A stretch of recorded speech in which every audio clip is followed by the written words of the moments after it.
খুব শিগগিরই ইউরোপীয় ইউনিয়নের পণ্যের উপর অতিরিক্ত শুল্ক আরোপ করা হতে পারে বলে ইঙ্গিত দিয়েছেন মার্কিন প্রেসিডেন্ট ডোনাল্ড ট্রাম্প। তবে বিবিসির খবর বলছে যুক্তরাজ্যের ওপর কিছুটা নমনীয় হয়েছেন তিনি। ট্রাম্পের শুল্ক আরোপের ঘোষণার পর মার্কিন পুঁজিবাজারে বড় ধরনের দরপতন ঘটে। অবশ্য মেক্সিকো ও কানাডার ওপর শুল্ক আরোপের সিদ্ধান্ত সাময়িকভাবে স্থগিতের ঘোষণার পর পুঁজিবাজার খানিকটা ঘুরে দাঁড়িয়েছে। ট্রাম্পের দাবি, আমাদের গাড়ি নেয় না, কৃষিপণ্য নেয় না, তারা আমাদের প্রায় কিছুই নেয় না, আর আমরা তাদের থেকে সবকিছুই নেই, লাখ লাখ গাড়ি, প্রচুর পরিমাণে খাবার ও কৃষিপণ্য।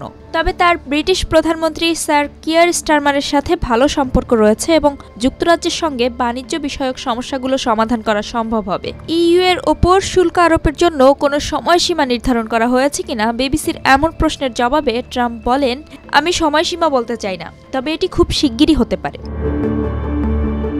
এদিকে ট্রাম্পের কানাডা, মেক্সিকো এবং চীন বিরোধী শুল্ক আরোপের সিদ্ধান্তের নিন্দা জানিয়ে ২৭ সদস্যের ইউরোপীয় ইউনিয়ন বলেছে তারা এর লক্ষ্যবস্তু হলে তারাও কঠোরভাবে প্রতিক্রিয়া জানাবে। অন্যদিকে পাল্টা ব্যবস্থার হুঁশিয়ারি দিয়ে রেখেছে চীন, যদিও এরই মধ্যে সীমান্তে নিরাপত্তা জোরদারের আশ্বাসে কানাডা ও মেক্সিকোর ওপর শুল্ক স্থগিতের সিদ্ধান্ত নিয়েছেন ট্রাম্প। ট্রাম্পের সঙ্গে কানাডার প্রধানমন্ত্রী জাস্টিন ট্রুডো ও মেক্সিকোর প্রেসিডেন্ট ক্লাউডিয়া শেইনবাউমের একাধিক আলোচনার পর ঘোষণা করা হয় ৩০ দিনের জন্য এই বিরতি।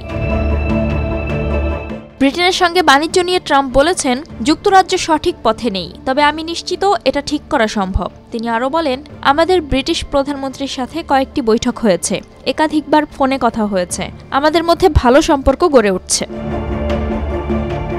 শুল্ক হচ্ছে এমন এক ধরনের কর যা অন্য দেশ থেকে আমদানি করা পণ্যের উপর আরোপ করা হয়। এই করগুলো সাধারণত দেশীয় শিল্পকে বিদেশি প্রতিযোগিতা থেকে রক্ষার হাতিয়ার হিসেবে ব্যবহৃত হয়। এতে বিদেশি পণ্যের দাম বাড়িয়ে স্থানীয় পণ্য কিনতে গ্রাহকদের উৎসাহিত করা হয়, ফলে দেশটির অর্থনৈতিক প্রবৃদ্ধি চাঙ্গা হওয়ার সম্ভাবনা থাকে। পণ্যের মূল্য অনুযায়ী বেশিরভাগ শুল্ক নির্ধারিত হয় এবং সাধারণত আমদানিকারক দেশ এটি প্রদান করে। তবে এ ধরনের ঘটনায় শুল্কের পাল্টা ব্যবস্থা হিসেবে রপ্তানিকারক দেশও শুল্ক আরোপ করে, ফলে দুই দেশেরই ব্যবসা ও গ্রাহকরা প্রভাবিত হয়।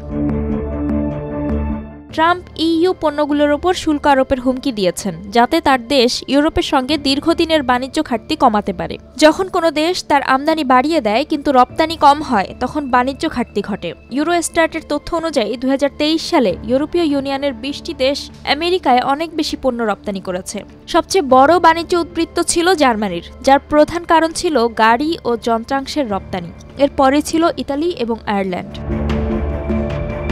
যুক্তরাষ্ট্রে আসা গাড়ির সংখ্যা কম, কিন্তু ইউরোপে পাঠানো গাড়ির সংখ্যা অনেক বেশি। গত সপ্তাহে ব্রিটিশ বাণিজ্য মন্ত্রী জনাথন রেইনল্ডস বিবিসিকে বলেছিলেন, যুক্তরাজ্যকে কোনো শুল্কের আওতায় আনা উচিত হবে না, কারণ যুক্তরাষ্ট্রের সাথে তাদের পণ্য বাণিজ্য ঘাটতি নেই। ট্রাম্পের মন্তব্যের পর ইউরোপীয় প্রধান শেয়ার বাজারগুলোর পতন ঘটেছে। কমেছে বিশ্বের কিছু বড় ইউরোপীয় গাড়ি নির্মাতা কোম্পানির শেয়ারও। এর মধ্যে Volkswagen, BMW, Porsche, Volvo Cars, Stellantis এবং ট্রাক নির্মাতা ডেইমলার ট্রাকের শেয়ার ৫% থেকে ৬% কমেছে। ফরাসি গাড়ি যন্ত্রাংশ সরবরাহকারী ভ্যালোয়ের শেয়ার ৮% কমেছে। বিনিয়োগ ব্যাংক স্টিফেলের বিশ্লেষকরা একটি নোটে লিখেছেন, আমরা বিশ্বাস করি শুল্কের কারণে ভক্সওয়াগেনের রাজস্বের প্রায় ৮ বিলিয়ন ইউরো অর্থাৎ $৮.18 বিলিয়ন এবং স্টেলান্টিসের রাজস্বের প্রায় ১৬ বিলিয়ন ইউরো প্রভাবিত হবে। অন্যদিকে ট্রাম্পের শুল্ক আরোপের সিদ্ধান্তের পর মার্কিন পুঁজিবাজারে বড়সড় দরপতন ঘটেছে। তবে মেক্সিকো ও কানাডার উপর শুল্ক স্থগিতের খবরে সূচক কিছুটা ঘুরে দাঁড়িয়েছে। যুক্তরাষ্ট্রে আমদানি করা পণ্যের উপর বাড়তি শুল্ক আরোপের সম্ভাবনা বিশ্ব নেতাদের জন্য উদ্বেগের কারণ। এটি বিশ্বের সবচেয়ে বড় অর্থনীতির দেশে পণ্য বিক্রি করা আরও কঠিন করে তুলবে। তবে শুল্ক ট্রাম্পের অর্থনৈতিক নীতির একটি গুরুত্বপূর্ণ অংশ। তিনি এটিকে যুক্তরাষ্ট্রের অর্থনৈতিক প্রবৃদ্ধি, কর্মসংস্থান রক্ষা এবং কর রাজস্ব বাড়ানোর একটি উপায় হিসেবে দেখেন।